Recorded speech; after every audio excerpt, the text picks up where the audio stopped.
ಸಚಿವ ಬೋಸರಾಜು ವಿರುದ್ಧ ಭೂ ಕಬಳಿಕೆಯ ಗಂಭೀರ ಆರೋಪ ಕೇಳಿ ಬಂದಿದೆ. ತಮ್ಮ ಪತ್ನಿಯ ಹೆಸರಿನಲ್ಲಿ 5 ಎಕರೆ ಜಾಗವನ್ನು ಅವರು ಮಾಡಿದ್ದಾರೆ ಎನ್ನುವಂತ ಮಾಹಿತಿ ಇದೆ. ಸಚಿವ ಬೋಸರಾಜು ವಿರುದ್ಧ ಭೂ ಕಬಳಿಕೆಯ ಗಂಭೀರ ಆರೋಪ ಕೇಳಿ ಬಂದಿದೆ. ಅರಣ್ಯ ಪ್ರದೇಶದಲ್ಲಿ 5 ಎಕರೆ ಜಮೀನುಗಳು ಸಚಿವರ ಪತ್ನಿ ಹೆಸರಿನಲ್ಲಿದ್ದಂತೆ ಆ ಅರಣ್ಯ ಭೂಮಿ ರಾಯಚೂರಿನ ಸಂರಕ್ಷಿತ ಅರಣ್ಯ ಪ್ರದೇಶವನ್ನ ಹಾಗಾದ್ರೆ ಸಚಿವ ಬೋಸರಾಜು ಒತ್ತುವರಿ ಮಾಡಿಸಿಕೊಂಡು ಬಿಟ್ರ. ಸರ್ವೆ ನಂಬರ್ 1252, 1253, 1253ರ ಒಂದು ಭಾಗ, ಅಂದರೆ ಈ ಭಾಗದ ಅರಣ್ಯ ಪ್ರದೇಶವನ್ನು ಒತ್ತುವರಿ ಮಾಡಿಕೊಂಡಿದ್ದಾರೆ ಅಂತ ಹೇಳಲಾಗ್ತಾ ಇದೆ. ಸಚಿವರ ಪತ್ನಿ ಎನ್ ಕೃಷ್ಣವೇಣಿ ಹೆಸರಿನಲ್ಲಿ ಜಮೀನನ್ನ ಪಡೆದುಕೊಂಡಿದ್ದಾರೆ, ಒತ್ತುವರಿ ಮಾಡಿಕೊಂಡಿದ್ದಾರೆ. ರಾಜ್ಯಪಾಲರ ಸಚಿವಾಲಯದಿಂದ ಕಂದಾಯ ಇಲಾಖೆಗೆ ಮಾಹಿತಿ ಕೇಳಿ ಪತ್ರ ಬರೆಯಲಾಗಿತ್ತು.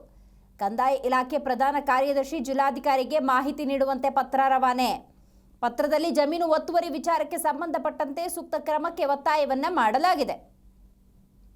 ಸದ್ಯಕ್ಕೇನು ಸೋ ಕಾಲ್ಡ್ ಜನಪ್ರತಿನಿಧಿಗಳ ನಿಜ ಬಣ್ಣ ನೋಡಿ ಹೇಗೆ ಬಯಲಿಗೆ ಬರುತ್ತೆ. ಇದು ಸತ್ಯವೇ ಆಗಿದ್ರೆ ಕರ್ನಾಟಕ ಕಾಂಗ್ರೆಸ್ ಸರ್ಕಾರದ ಹಲವು ನಾಯಕರ ಸಾಲಿಗೆ, ಅಂದರೆ ಭೂ ಕಬಳಿಕೆಯ ಗಂಭೀರ ಆರೋಪವನ್ನು ಯಾರೆಲ್ಲ ಹೊತ್ತಿದ್ದಾರೆ ಅವರ ಸಾಲಿಗೆ ಇವರು ಕೂಡ ಸೇರಿಕೊಳ್ತಾರೆ.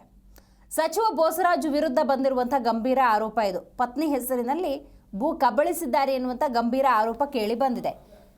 1252, 1253 ಸರ್ವೆ ನಂಬರ್ ರಾಯಚೂರಿನ ಸಂರಕ್ಷಿತ ಅರಣ್ಯ ಪ್ರದೇಶದ ಸುತ್ತಮುತ್ತದ 5 ಎಕರೆ ಜಮೀನು ಗುಳುಂ ಅಂತ ಹೇಳಲಾಗ್ತಾ ಇದೆ. ಈ ಸಚಿವರ ಪತ್ನಿ ಏನಿದ್ದಾರೆ ಕೃಷ್ಣವೇಣಿ, ಇವರ ಹೆಸರಿನಲ್ಲಿ ಭೂಮಿ ಒತ್ತುವರಿ ನಡೆದಿದೆ ಅಂತ ಹೇಳಲಾಗ್ತಾ ಇದೆ. ಸೂಕ್ತ ರೀತಿಯ ತನಿಖೆ ಹಾಕಬೇಕು. ದೂರು ದಾಖಲಾಗಿದ್ರೂ ಲೆಕ್ಕಿಸದೆ ಲೇಔಟ್ ನಿರ್ಮಾಣ ಮಾಡಿರುವಂಥ ಗಂಭೀರ ಆರೋಪ ಕೂಡ ಕೇಳಿ ಬಂದಿದೆ. ಭೂ ಕಬಳಿಕೆ ಅಷ್ಟೇ ಅಲ್ಲ ನೋಡಿ, ಇದರ ಹಲವಾರು ಆಯಾಮಗಳನ್ನು ನಾವು ನೋಡಬೇಕಾಗತ್ತೆ.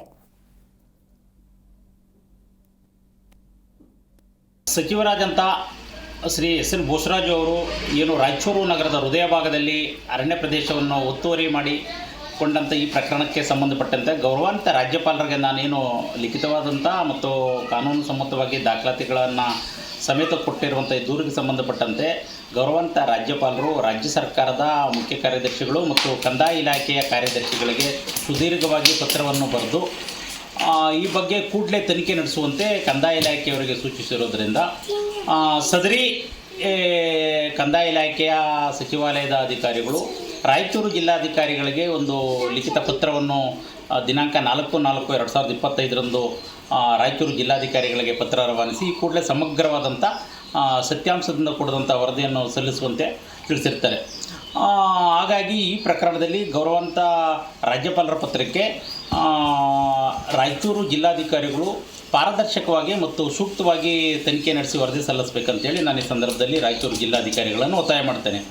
ಮಾನ್ಯ ಸಚಿವರ ಒಂದು ಒತ್ತಾಸೆಗೂ ಅಥವಾ ಸಚಿವರ ಒಂದು